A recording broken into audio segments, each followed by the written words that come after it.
আমাদের শরীরের এনার্জি সিস্টেমের ভেতরে লুকিয়ে থাকা একটা গল্পের কথা বলবো আজ। আর সেই গল্পের পর্দা সরাবে দুটো খুব সাধারণ কিন্তু দারুণ গুরুত্বপূর্ণ টেস্ট। ব্লাড সুগার তো নরমাল, কিন্তু তারপরেও কি শরীর ভেতর থেকে অসুস্থ হতে পারে? প্রশ্নটা শুনলে একটু অবাক লাগে, তাই না? আসলে সাধারণ ব্লাড টেস্ট কিন্তু সবটা বলে না। অনেক সময় আসল সমস্যাটা পর্দার আড়ালেই থেকে যায়। তো চলুন আজ সেই আড়ালের গল্পটাই খুঁজে বের করা যাক। আমাদের আজকের আলোচনার যে মূল চরিত্র তার নাম হলো ইনসুলিন। চলুন তো দেখি এই ইনসুলিন আসলে কিভাবে আমাদের শরীরের জন্য একটা এনার্জি বা শক্তির চাবিকাঠির মতো কাজ করে। ব্যাপারটা খুব সহজ। ধরুন আমরা যে খাবার খাই সেটা হলো আমাদের শরীরের জন্য পেট্রোল। এই খাবার থেকে তৈরি হয় গ্লুকোজ বা চিনি, আর ইনসুলিনের কাজ হলো এই পেট্রোলটাকে মানে গ্লুকোজটাকে শরীরের প্রত্যেকটা সেল বা কোষে পৌঁছে দেওয়া। মানে বলা যেতে পারে ইনসুলিন হলো আমাদের শরীরের ফিউয়েল ম্যানেজার। আচ্ছা, এই যে পুরো বিষয়টা, এটা তো আর চোখে দেখা যায় না। তাই চলুন এটাকে সহজে বোঝার জন্য একটা দারুণ উদাহরণ ব্যবহার করি।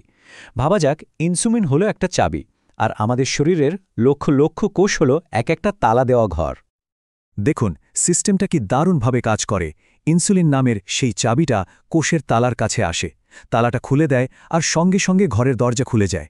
ব্যাস, এনার্জি মানে গ্লুকোজ সোজা ঢুকে পড়ে কোষের ভেতরে, আর শরীরও চলতে শুরু করে।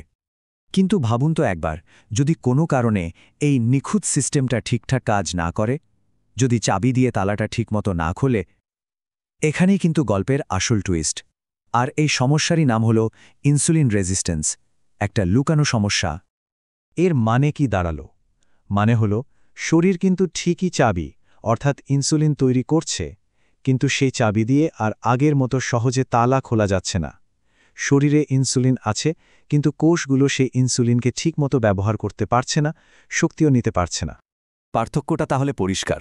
যখন শরীর ইনসুলিন সেন্সিটিভ তখন চাবিটা তালায় দিলেই ফট করে খুলে যায়, সব ঠিকঠাক। কিন্তু যখন ইনসুলিন রেজিস্ট্যান্স হয় তখন মনে হবে যেন তালায় জং ধরে গেছে, সহজে খুলছেই না। তখন কি হয়? তখন অগ্নাশয় বা প্যানক্রিয়াসকে আরও অনেক বেশি চাবি বানাতে হয়, মানে আরও বেশি ইনসুলিন।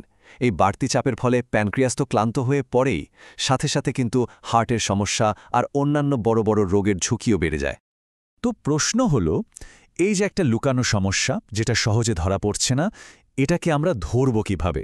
চলুন এবার আমরা নিজেরাই হেলথ ডিটেকটিভ হয়ে যাই আর দেখি কোন টেস্ট আমাদের সাহায্য করতে পারে। একটা উপায় হলো সরাসরি ইনসুলিন টেস্ট করা।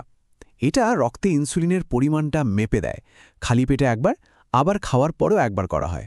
এই টেস্টটা থেকে বোঝা যায় যে রক্তে ঠিক কতগুলো চাবি ঘুরে বেড়াচ্ছে। কিন্তু শুনুন, এর চেয়েও একটা পাওয়ারফুল টুল আছে যেটা আমাদের আরও ভেতরের খবর এনে দেয়। আর মজার ব্যাপার হলো, এর জন্য আলাদা করে কোনো টেস্ট করতে হয় না। এটা আসলে একটা ক্যালকুলেশন বা গণনা। এটার নাম হলো হোমা আইআর। এই ক্যালকুলেশনটা আমাদের ঠিক এটাই বলে দেয় যে শরীরের কোষগুলো ইনসুলিনকে কতটা বাধা দিচ্ছে। সোজা কথায়, ওই যে বলেছিলাম তালায় জং ধরেছে, সেই জংটা ঠিক কতটা গভীর সেটাই বলে দেয় হোমা আইআর। আর এর ফর্মুলাটাও কিন্তু একদম সহজ। দেখুন, আপনার ফাস্টিং বা খালি পেটের ব্লাড রিপোর্টের দুটো জিনিস লাগবে, ফাস্টিং ইনসুলিন আর ফাস্টিং গ্লুকোজ। এই দুটো সংখ্যাকে গুণ করে তাকে শুধু 405 দিয়ে ভাগ করে দিলেই হোমা আইআর স্কোরটা বেরিয়ে আসবে। একটা উদাহরণ দিই। ধরুন কারো ফাস্টিং ইনসুলিন হলো 10 আর ফাস্টিং গ্লুকোজ হলো 100, তাহলে তার হোমা আইআর স্কোর কত হবে? 10 গুণ 100 ভাগ 405, মানে প্রায় 2.47। তো এই যে একটা সংখ্যা আমরা পেলাম 2.47, এটাই কিন্তু আমাদের গল্পের পরের ধাপে নিয়ে যাবে। আচ্ছা, একটা সংখ্যা তো পাওয়া গেল, কিন্তু এই 2.47 স্কোরটার মানে কি? এটা কি ভালো নাকি খারাপ? চলুন এবার এই স্কোরের মানেটা একটু বুঝে নেওয়া যাক। এই চার্টটা একটু ভালো করে দেখুন। যদি স্কোর 1-এর কম হয় তাহলে তো দারুণ ব্যাপার, মানে আপনার চাবিতালা সিস্টেম একদম পারফেক্ট। স্কোর যদি 1 থেকে 2-এর মধ্যে থাকে সেটাও নর্মাল রেঞ্জ। কিন্তু যেই স্কোরটা 2 পার হতে শুরু করে তখনই বুঝতে হবে যে প্রাথমিক ইনসুলিন রেজিস্ট্যান্স শুরু হয়েছে। আর স্কোর যদি 3-এর ওপরে চলে যায় তার মানে সমস্যাটা বেশ গুরুত্বপূর্ণ। অবশ্যই একটা কথা মাথায় রাখতে হবে, এই যে রেঞ্জগুলো, এগুলো কিন্তু একটা সাধারণ ধারণা দেওয়ার জন্য। এক এক ল্যাবে বা এক এক দেশের মানুষের জন্য এটা একটু এদিক ওদিক হতে পারে। তাই নিজের রিপোর্ট নিয়ে ফাইনাল কথা বলার জন্য অবশ্যই একজন ডাক্তারের সাথে পরামর্শ করা উচিত। তো আমরা সমস্যাটা বুঝলাম, স্কোরও দেখলাম, কিন্তু শুধু জেনে বসে থাকলেই তো হবে না, তাই না? আসল কাজ তো হলো এই জ্ঞানটাকে ব্যবহার করা। চলুন দেখি এই তথ্য থেকে আমরা অ্যাকশনে যাব কিভাবে। হোম আয়ারের আসল পাওয়ারটা কিন্তু এখানেই। এটা একটা আর্লি ওয়ার্নিং সিস্টেমের মতো, মানে ডায়াবেটিসের মতো বড় একটা রোগ হওয়ার অনেক অনেক আগেই এটা আমাদের সাবধান করে দেয়। আর শুধু ডায়াবেটিস কেন, হার্টের রোগ বা অন্যান্য বড় সমস্যার ঝুঁকি কমাতেও এই আগাম সংকেতটা ভীষণ জরুরি। তাই এই স্কোর দেখে ভয় পাওয়ার বিলকুল কিছু নেই, বরং এটাকে একটা সুযোগ হিসাবে দেখা উচিত। এই জ্ঞানটা আমাদের হাতে একটা ক্ষমতা তুলে দেয়, যার মাধ্যমে আমরা সঠিক সময়ে ব্যবস্থা নিতে পারি আর নিজেদের স্বাস্থ্যকে ঠিক পথে চালনা করতে পারি।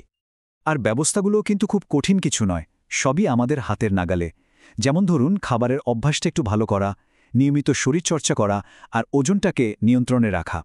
এই সহজ কাজগুলোই কিন্তু ইনসুলিন সেন্সিটিভিটি বাড়াতে সাহায্য করে, আর এর ফলে টাইপ 2 ডায়াবেটিস বা পিসিওএসের মতো সমস্যার ঝুঁকিও কমে যায়। তো আজকের আলোচনা শেষে একটাই প্রশ্ন থেকে যায়, এই সব কিছু জানার পর আমাদের নিজেদের মেটাবলিক হেলথের গল্পটা কেমন দেখতে লাগছে? ভালো খবর হলো, এই গল্পের পরের চ্যাপ্টারটা কেমন হবে সেটা লেখার ক্ষমতা কিন্তু আমাদের নিজেদের হাতেই।